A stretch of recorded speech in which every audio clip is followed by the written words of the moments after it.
konseling menghadapi musibah dalam surah Al-Baqarah 153 sampai 157. Menurut Walgito, bimbingan adalah bantuan atau pertolongan yang diberikan kepada individu atau sekumpulan individu dalam menghadapi atau mengatasi kesulitan di dalam kehidupannya agar individu atau sekumpulan individu itu dapat mencapai kesejahteraan hidupnya. Dengan memperhatikan rumusan tersebut, maka dapat disimpulkan bahwa bimbingan dan konseling merupakan pemberian bantuan yang diberikan kepada individu guna mengatasi berbagai kesukaran di dalam kehidupannya agar individu itu dapat mencapai kesejahteraan hidupnya. Dalam surah Al-Baqarah 153 sampai 157 yang artinya, wahai orang-orang yang beriman, mohonlah pertolongan kepada Allah dengan sabar dan salat. Sungguh Allah berserta orang-orang yang sabar.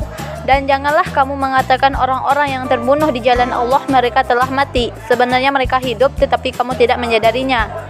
Dan kami pasti akan menguji kamu dengan sedikit ketakutan, kelaparan, kekurangan harta, jiwa dan buah-buahan. Dan sampaikanlah kabar gembira kepada orang-orang yang sabar, yaitu orang-orang yang apabila ditimpa musibah mereka berkata inna lillahi wa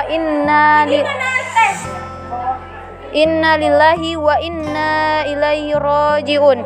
Sesungguhnya kami milik Allah dan kepadanya lah kami kembali.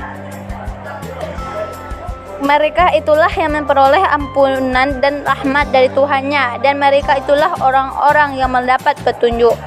Makna dari surah Al-Baqarah ayat 153 sampai 157 yang pertama yaitu, wahai sekalian orang-orang yang beriman, mintalah bantuan dari Allah dalam seluruh urusan kalian dengan bersabar dalam menghadapi berbagai bala dan musibah, dan bersabar dalam meninggalkan maksiat-maksiat dan dosa-dosa, serta bersabar dalam menjalankan ketaatan dan ibadah-ibadah serta amalan yang mendekatkan kepada Allah, dan dengan salat yang menyebabkan jiwa-jiwa menjadi tentram serta dapat menahan diri dari perbuatan keji dan mungkar. Yang kedua, dan janganlah kalian wahai kaum mukminin mengatakan tentang orang-orang yang terbunuh dalam berjihad di jalan Allah itu mati, bahkan mereka itu hidup dalam kehidupan yang khusus berlaku pada mereka di kubur-kubur mereka yang tidak ada yang mengetahui bentuknya kecuali Allah. Dan yang ketiga, kami akan benar-benar menguji kalian dengan sedikit rasa takut, kelaparan dan kekurangannya harta karena kesulitan dalam mendapatkannya atau hilang sama sekali. Yang kedua, surah Al-Imran ayat 165 yang artinya, dan mengapa kamu heran ketika ditimpa musibah kekalahan pada perang Uhud, padahal kamu telah menimpakan musibah 2 kali lipat kepada musuh-musuhmu pada perang Badar. Kamu berkata, dari mana datangnya kekalahan ini? Katakanlah itu dari kesalahan dirimu sendiri. Sungguh Allah Maha Kuasa atas segala sesuatu. Mengapa kamu ditimpa musibah, yaitu di Uhud dengan gugurnya 70 orang di antara kamu, padahal kamu telah menimpakan kekalahan 2 kali lipat kepada musuh-musuhmu, yakni di Badar dengan membunuh 70 orang dan menawan 70 di antara mereka. Kamu berkata dengan keheran-heranan, dari mana datangnya ini? Maksudnya, kekalahan ini padahal kita adalah orang-orang muslim dan Rasulullah berada bersama kita. Kalimat terakhir merupakan pertanyaan yang berarti sanggahan.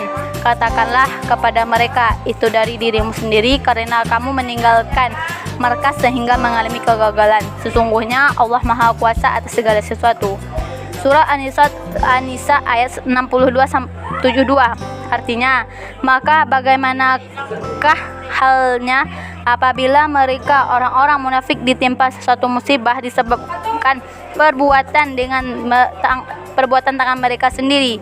Kemudian mereka datang kepadamu sambil bersumpah, demi Allah kami sekali-kali tidak menghendaki selain penyelesaian yang baik dan perdamaian yang sempurna. Jika perilaku orang-orang munafik itu seperti yang digambarkan tersebut, bagaimana bila mereka ditimpa musibah? Maka bagaimana halnya tindakan mereka apabila kelak musibah menimpa? Sebagai hukum atas keengganan mereka mengikuti tuntunan Allah disebabkan perbuatan tangannya sendiri. Kemudian mereka datang kepadamu, wahai Nabi Muhammad, dengan tunduk tetapi membawa dalil sambil bersumpah palsu, demi Allah kami sekali-kali tidak menghendaki untuk menjadikan tagut sebagai hakim. Yang Lalu jika kamu ditimpa musibah, yakni kamu mengalami kekalahan di medan perang yang mereka tidak ikut itu, dia berkata, sungguh Allah telah memberikan nikmat kepadaku karena tidak menjadi korban dalam peperangan itu, karena aku memang tidak ikut berperang bersama mereka. Baik, selanjutnya Quran Surah Al-Maidah ayat 106 yang artinya, wahai orang-orang yang beriman, apabila salah seorang di antara kamu menghadapi kematian sedang dia akan berwasiat, maka hendaklah wasiat itu disaksikan oleh dua orang yang adil di antara kamu, atau dua orang yang berlainan agama dengan kamu. Jika kamu dalam perjalanan di bumi lalu kamu ditimpa bahaya kematian, hendaklah kamu tahan kedua saksi itu setelah salat, agar keduanya bersumpah dengan nama Allah jika kamu ragu-ragu. Demi Allah, kami tidak akan mengambil keuntungan dengan sumpah ini, walaupun dia karib kerabat, dan kami tidak menyembunyikan kesaksian Allah. Sesungguhnya jika demikian, tentu kami termasuk orang-orang yang berdosa. Ayat ini menjelaskan apabila seorang mukmin merasa perlu untuk membuat wasiat mengenai harta benda, maka wasiat tersebut harus disaksikan oleh dua orang mukmin yang adil dan mempunyai pendirian yang teguh, sehingga apabila di kemudian hari timbul persoalan yang memerlukan kesaksian dari mereka, maka dapat diharapkan bahwa mereka akan memberikan kesaksian yang benar dan tidak akan menyembunyikan sesuatu yang mereka ketahui mengenai wasiat itu. Kemudian dijelaskan bahwa apabila tidak terdapat dua orang saksi yang mukmin, misalnya ketika orang yang berwasiat itu sedang berada di perjalanan, lalu ia mendapatkan musibah dan merasa ajalnya sudah dekat, maka ia boleh mengambil dua orang saksi yang bukan mukmin. Akan tetapi harus bersifat adil dan pendirian teguh. Kedua orang yang akan dijadikan saksi itu diminta untuk menunggu sampai sesudah salat. Para ulama mengatakan yang dimaksud sesudah salat itu adalah sesudah salat asar. Itu berdasarkan pada apa yang pernah dilakukan Rasulullah, dan kebiasaan ini juga berlaku di kalangan kaum muslimin, karena pada saat tersebut terdapat banyak orang-orang yang akan turut menyaksikannya, sebab kebanyakan mereka telah selesai melakukan sebagian tugas yang biasa dikerjakan di siang hari. Quran Surat At-Taubah ayat 50 yang artinya, jika engkau Muhammad mendapat kebaikan, mereka tidak senang, tetapi jika engkau ditimpa bencana, mereka berkata, sungguh sejak semula kami telah berhati-hati tidak pergi berperang, dan mereka berpaling dengan perasaan gembira.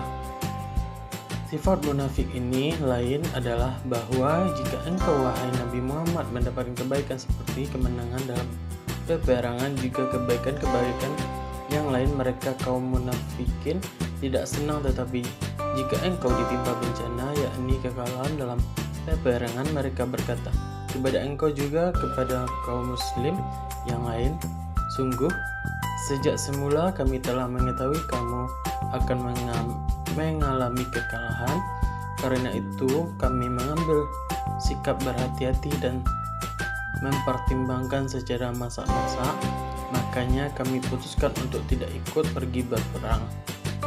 Dan dengan ucapan itu mereka berpaling dengan lega dan gembira karena merasa telah berhasil mengelabui Rasulullah dan orang-orang mukmin. Quran Surat Al-Qasas ayat 47 yang artinya, dan agar mereka tidak mengatakan ketika azab menimpa mereka disebabkan apa yang mereka kerjakan, ya Tuhan kami, mengapa engkau tidak mengutus seorang rasul kepada kami agar kami mengikuti ayat-ayat engkau dan termasuk orang mukmin? Dan agar mereka tidak mengatakan ketika azab menimpa mereka yang sebenarnya bukan kami penyebabnya, tetapi disebabkan apa yang mereka kerjakan. Ya Tuhan kami, mengapa engkau tidak mengutus seorang rasul yang memberi tuntutan dan peringatan kepada kami agar kami mengikuti ayat-ayat engkau dan termasuk orang-orang mukmin, agar mereka tidak beralasan demikian.